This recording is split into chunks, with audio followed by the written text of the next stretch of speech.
Salut à tous et bienvenue une fois de plus sur cette nouvelle vidéo sur le décryptage de crypto-monnaies. J'espère que vous portez à merveille.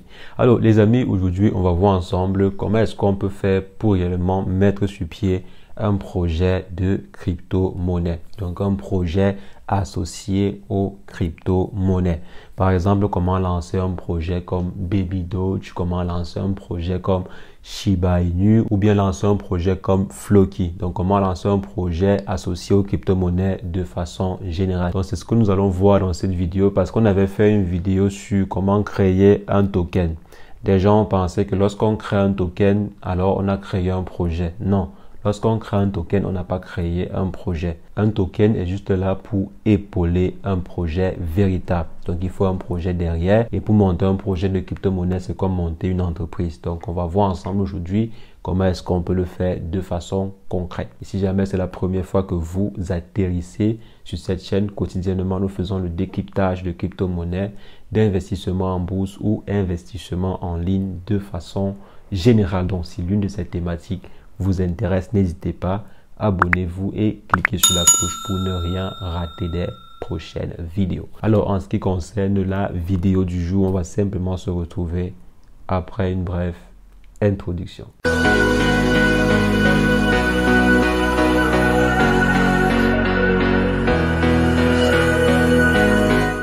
Alors les amis, comme je disais, aujourd'hui, on va voir ensemble comment est-ce qu'on peut faire pour concrètement mettre sur pied un projet associé aux crypto-monnaies.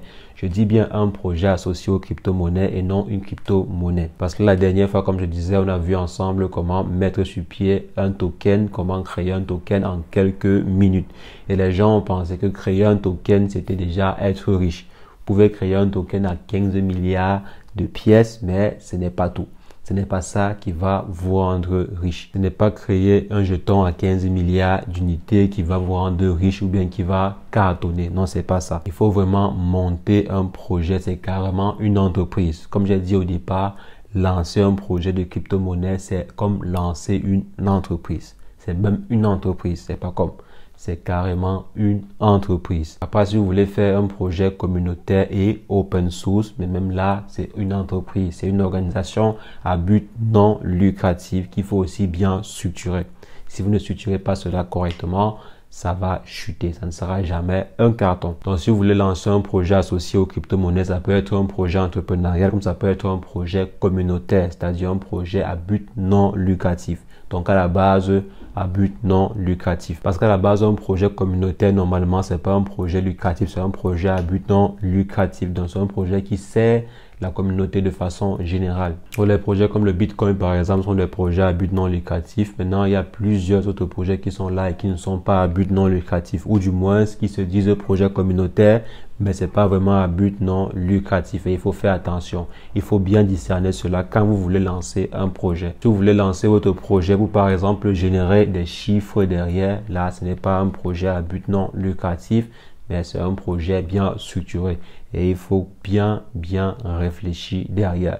Si vous voulez faire un projet communautaire, c'est-à-dire un projet à but non lucratif, il faut aussi bien structurer parce que même un projet à but non lucratif génère des coûts qu'il faut supporter. Ça génère des coûts qu'il faut supporter et généralement, c'est la raison pour laquelle vous allez voir, par exemple, lorsqu'on crée un token, il y a des montants pour le marketing, il y a des montants pour la team dev, pardon, il y a des montants pour ceci et cela. Donc, généralement, les projets communautaires peuvent également fonctionner ainsi.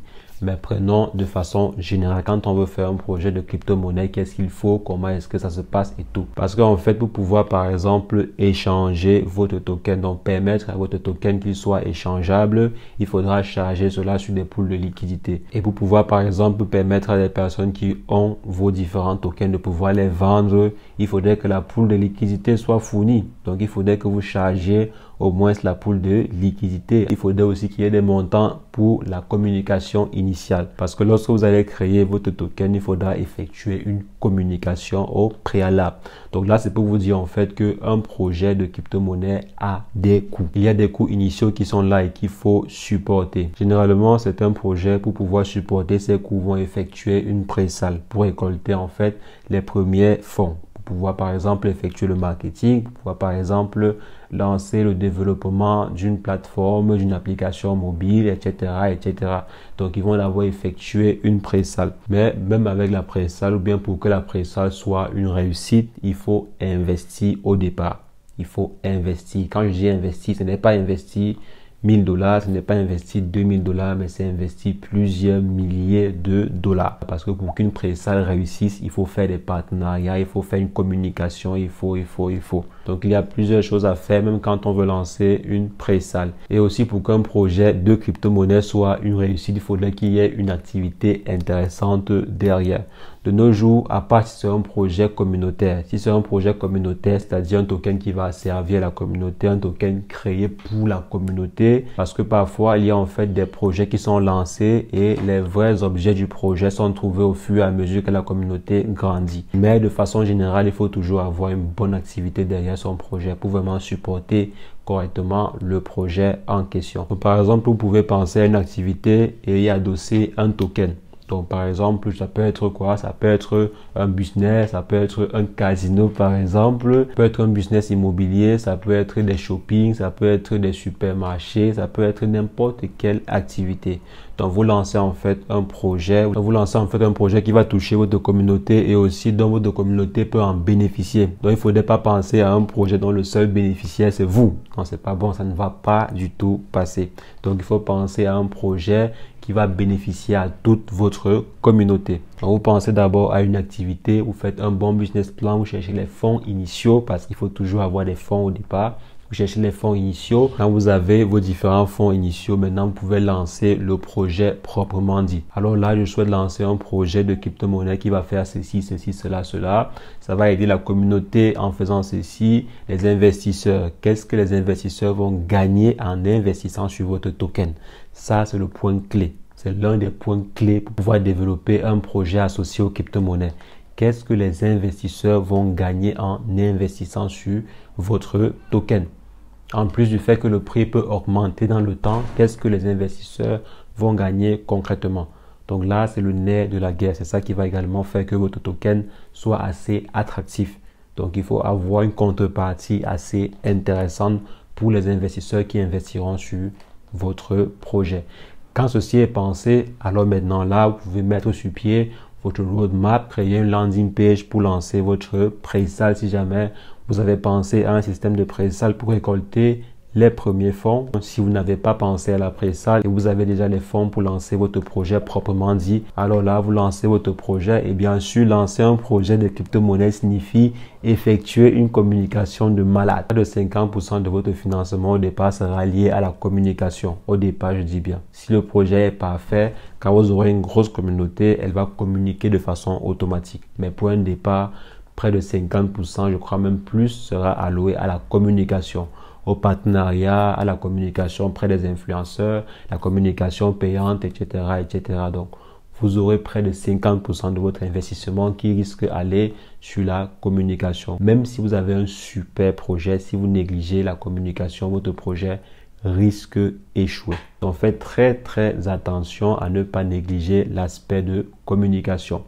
Privilégier la communication parce que parfois, même si le projet n'est pas tellement waouh, s'il y a une bonne communication, vous pouvez acquérir beaucoup de personnes, vous pouvez avoir beaucoup de holders ou bien beaucoup d'adhérents sur votre projet, même si le projet en lui-même n'est pas vraiment très intéressant. Et maintenant, en plus de cela, il faut également avoir une team dev qui va vous aider à développer votre contrat parce qu'un token, c'est un bout de code informatique. C'est juste un code informatique et pour programmer cela, il vous faut un développeur que généralement, vous allez devoir payer même avant le lancement du projet pour que la personne commence à développer le contrat du token en question. Et vu qu'un projet associé aux crypto-monnaies, c'est une entreprise, vous devez également savoir gérer le personnel. Vous devez également avoir un personnel que vous allez gérer.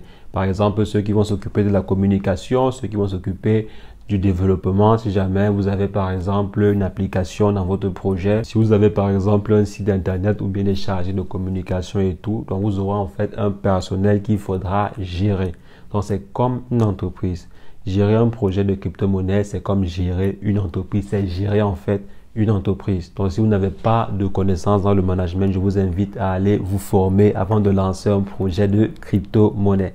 Allez-y d'abord vous former. Vous n'avez pas besoin d'avoir forcément les compétences en technologie. Je pense même que la plupart des personnes qui vont lancer des projets associés aux crypto-monnaies n'ont pas forcément des compétences en développement ou bien des compétences en informatique. Mais il faut avoir des bonnes compétences de gestion, il faut avoir des bonnes compétences, gérer votre équipe, gérer la communication, gérer tous les différents aspects de votre projet. Et aussi, vous devez penser à votre crédibilité.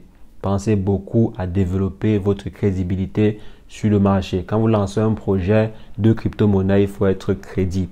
Vous devez surtout être très crédible. Donc, vous aurez beaucoup besoin de développer votre crédibilité parce qu'il s'agit de collaborer avec des investisseurs. À chaque seconde, vous aurez des investisseurs qui vont vendre ou bien acheter vos tokens. Donc, il s'agit en fait d'entretenir de très bonnes relations avec les investisseurs qui vont investir sur votre token au quotidien. Ils vont soit acheter ou bien vendre vos tokens au quotidien. Et vous devez également savoir que l'information est très importante. La communication, une bonne communication surtout. Une communication foireuse peut faire capoter le projet. Je dis une communication. Vous pouvez par exemple investir des millions et des millions de dollars sur un projet, mais juste une simple mauvaise communication peut faire capoter le projet. Peut-être dire un mot que vous ne deviez pas dire ou bien balancer une information que vous ne deviez pas balancer. Peut-être pas du tout maintenant ou bien plus tard peut faire capoter le projet. Donc faites très attention aux informations, à la communication quand vous voulez lancer votre projet de crypto-monnaie. C'est primordial. Faites très attention. J'ai vu plusieurs projets chuter à cause d'une mauvaise communication, à cause d'une communication bâclée. Donc faites très attention. Donc si vous respectez en fait ceci, si vous avez l'esprit entrepreneurial, vous devez pouvoir gérer un projet de crypto-monnaie. C'est pas très compliqué, mais il faut simplement être strict. Il faut respecter certaines règles. C'est comme l'entrepreneuriat, c'est comme une activité, c'est un business. Donc vous devez simplement respecter les règles du business et aussi toujours avoir à l'esprit que vous avez des milliers, parfois des millions d'investisseurs qui investissent sur votre projet. Et ça peut tout à fait être stressant à un niveau. Parce qu'imaginez-vous si vous avez 1 million de holders. Avoir 1 million de holders ou bien 1 million ou 1 milliard de market cap, ça veut dire que c'est plusieurs personnes qui investissent des milliards sur votre projet. Donc à un niveau, ça peut vraiment être très difficile de gérer tout cela. Donc il faut simplement être concentré, serein, bien organisé, bien structuré pour pouvoir gérer parfaitement votre projet de crypto-monnaie. Donc les amis, c'est ce que je voulais partager avec vous dans cette vidéo. Il y a plusieurs autres étapes à respecter. Il y a un ordre même à respecter quand on veut lancer un projet de crypto-monnaie. Si je vois que la première vidéo si vous intéresse, je ferai d'autres vidéos sur le lancement d'un projet de crypto-monnaie. Sur ce les amis, portez-vous bien. Ciao.